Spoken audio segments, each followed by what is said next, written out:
You answered in 3 minutes. The reply came back in 3 hours. You didn't register it as a problem in the moment. You registered it as a small detail. The kind anyone lets slide because life gets busy and everyone moves at their own pace. But your body kept the record. It kept the speed at which you drop. Whatever you're doing when her name shows up on the screen. It kept, too, the much slower speed at which she does the same for you. And somewhere between those two speeds sits a gap you've decided not to measure. There's an invitation that never comes from her side. You've noticed this before. Achisomi Point then filed the noticing away somewhere it wouldn't bother you. You're always the one asking if she's free this weekend. Always the one suggesting the next hangout. Texting first after a silence. Carrying alone the weight of keeping the contact alive. And you've asked yourself, quickly, in passing, what would happen if you just stopped pulling? You don't know exactly when this started to feel normal. There was no single day, no moment where you decided to accept less. It was a sequence of small adjustments, each one too small on its own to register as a loss, until one day you noticed you were celebrating things that should have been basic. A message answered the same day became a reason for relief. A minor gesture of attention became proof that someone cared. And you missed the exact instant you stopped expecting a full plate and started being grateful for whatever crumbs were left. This isn't about being too demanding. It isn't about being weak or needy either. Words you've probably already used against yourself at some quiet, low moment, lying there replaying the last conversation. This is about a pattern nobody taught you to name, and without a name it keeps repeating, dressed up as patience, dressed up as understanding, dressed up as mature love that accepts the other person exactly as they are. You've tried explaining this feeling to someone outside it, a friend, a sibling, and felt how hard it is to put into words without sounding like you're overreacting, because nothing you describe on its own sounds serious. A late reply isn't serious. An invitation that never comes from her isn't serious. A few days of silence isn't serious. And that's exactly what protects the pattern. Each piece alone feels too small to justify the discomfort you're carrying. It's only when you line up every piece, one after another, that the full picture shows up, and it looks nothing like the parts on their own. Epictetus wrote that we suffer not from the things that happen to us, but from the opinion we hold about them. And the most expensive opinion you can carry is the belief that if you wait long enough, if you're patient enough, the other person will eventually decide to give you more. That decision was never yours to make. It never has been. And every day you spend waiting on someone else's decision is a day you hand your own peace over to someone else's hands. There are 7 signs that show when this is happening. None of them require the other person to change. All of them are about what you're accepting while you wait. You've caught yourself doing something else. 2. Something small that you've never really examined. Every time she does treat you well, even briefly, you find yourself extra warm back, extra available, almost thanking her with your whole behavior for a single good day, as if good treatment were the exception that needed to be rewarded, rather than the standard that should have been there all along. That reflex alone says something about where the ruler currently sits. You think it's just a busy stretch. The reply is late. The message sits there. With that read receipt you pretend not to have seen. Or worse, no receipt at all. Just the silence of someone who hasn't opened it yet. And the first thing your mind does is build an excuse on her behalf. She must be swamped. She's probably got a lot going on this week. You construct, alone, a full defense for behavior she never actually asked you to defend. And the strangest part is you never need this kind of effort for yourself. You'd never leave someone waiting 3 hours for a 3-word reply and then invent excuses on their behalf. You've done this so many times it's become automatic. The excuse is born before you even notice you're building one. She didn't reply to Saturday's invite, and your mind already fills in, something must have come up. That's just how she is. She's got a lot on her plate right now. And the worst part isn't the excuse itself. It's that the excuse never gets checked. You never ask directly what actually happened. You'd rather keep the comfortable version, with no evidence it's even true, because the uncomfortable version demands a reaction you're not ready to have. The first sign is this invisible effort you make to protect the image of someone treating you with the bare minimum. You become defense attorney for a person who never even asked to be defended. And while you're building these justifications, the pattern keeps repeating because it never needed your conscious approval to hold. It only needed your silence. But there's a second sign that's even harder to see because it doesn't look like a problem. It looks like the opposite. It looks like maturity. You celebrate the minimum like it's a lot. She texts asking how your day went, with no prompting, no push from you, and for a second you feel a relief way out of proportion to the gesture. This is basic. It should be the floor, not the ceiling, but you treat it like proof of love, because compared to the usual silence, any attention at all looks like generosity. You've recalibrated your own definition of enough, and nobody told you it was happening. There's a name for this, and it isn't maturity. It's expectation recalibrated by exhaustion. You didn't lower the bar because you consciously decided crumbs were enough. You lowered it because holding a high expectation, week after week, with nothing coming back, hurts more than simply accepting less. The mind takes the path of least suffering, and sometimes that path is shrinking what you expect to receive, rather than changing who you expect to receive it from. The third sign shows up when you look sideways. You watch how other people treat the ones they love. You see a friend receiving effortless care, attention nobody had to ask for. You see someone being sought out without needing to make the first move. And for a second, just a second, a question cuts through without asking permission. Why is it like that with her and not with you? You don't stay with that question long. It's too uncomfortable to sit with, so you push it back down, next to every other uncomfortable thing you've already noticed about this relationship and chosen not to examine. Comparison stings. But what actually stings isn't the comparison itself. It's realizing that you might deserve the same kind of care you're watching someone else receive, and you're still settling for less anyway. And here's something most people never stop to name clearly. Crumbs become a taste, not all at once. Slowly. So slowly you don't feel the shift happening.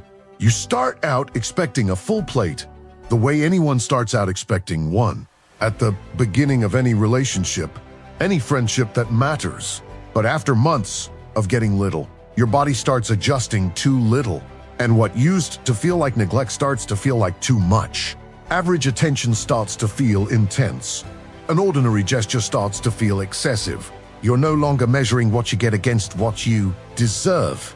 You're measuring it against what you've already gotten used to. And that's a completely different ruler.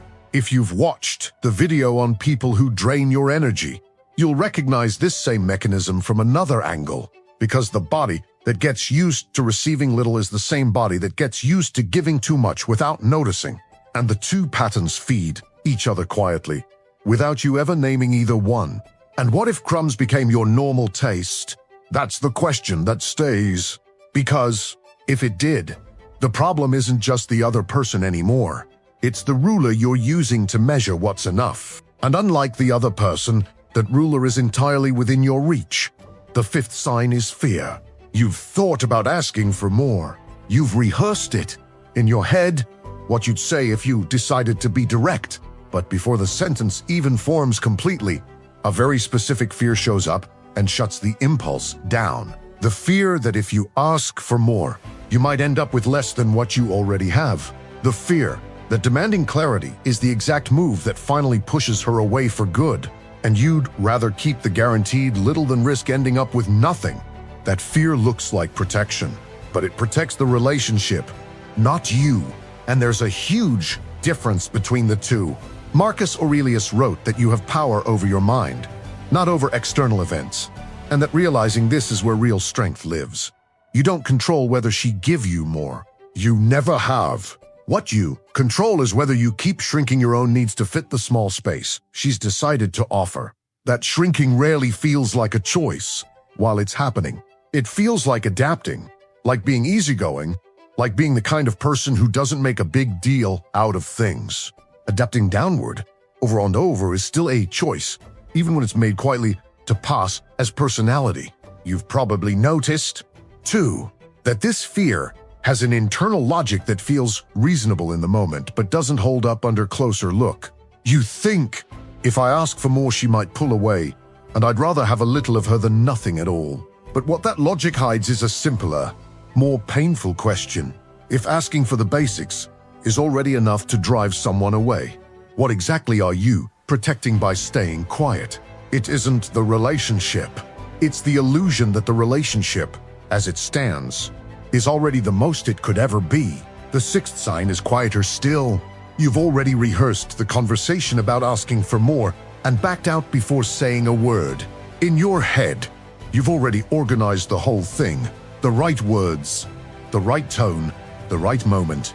You've had this entire conversation several times, in slightly different versions, without her ever knowing. But in the real moment, with her in front of you, something locks up.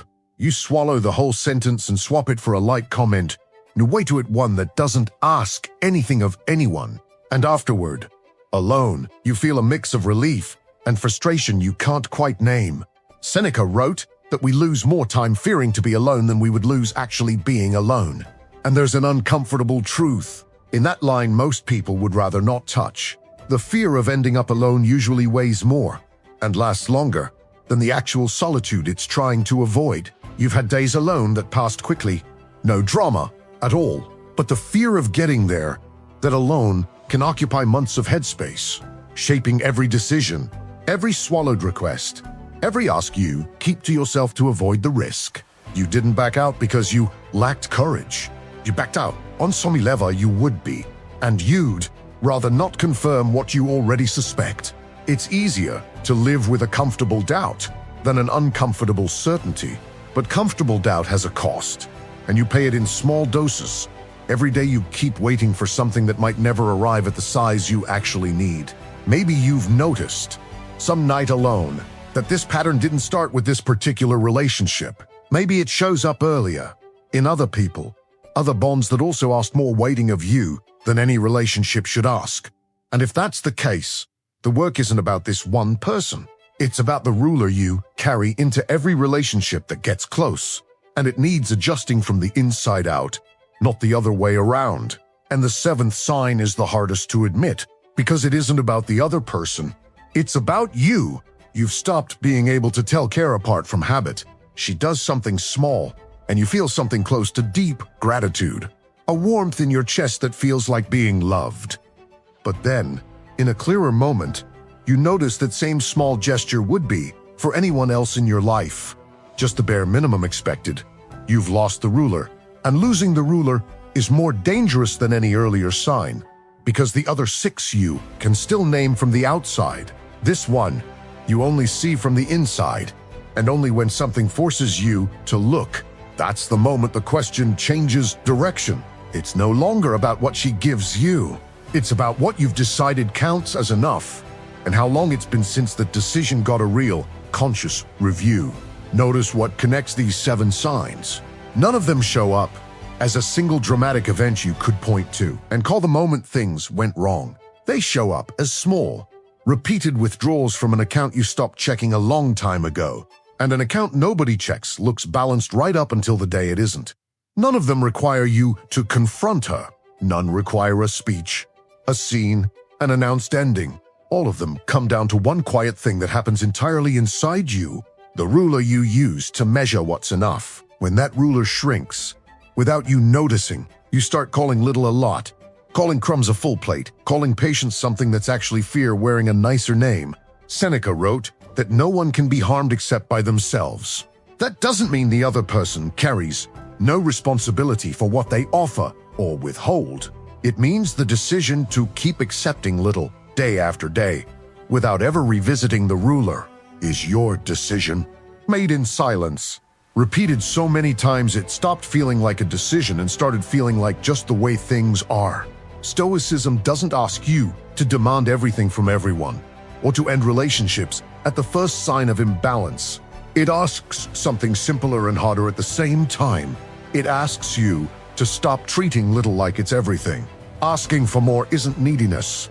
It's dignity, and whoever only gives you crumbs, no matter how long you wait, no matter how patient you are, isn't going to turn into a full plate just because you decided to wait a little longer. You don't need approval from someone who treats you like less. You just need to stop accepting less like it's more. That single shift changes more than it seems to on the surface. It changes what you'll tolerate the next time it happens, with her or with anyone else who comes after. The ruler doesn't just measure one relationship. It follows you into every room you walk into next. That doesn't mean every unbalanced relationship needs to end tomorrow. It means you deserve, at the very least, to see clearly what's actually happening, instead of continuing to call it by softer, more comfortable names. Clarity doesn't fix everything on its own, but without it, nothing changes. Because you can't fix a ruler you've never admitted was broken. And maybe the hardest part of all this isn't spotting the pattern in the other person. It's realizing how much you've already gotten used to living on little, quietly, never once, giving yourself the chance to find out what it would feel like to ask for more, plainly, without fear, without apologizing for having real needs.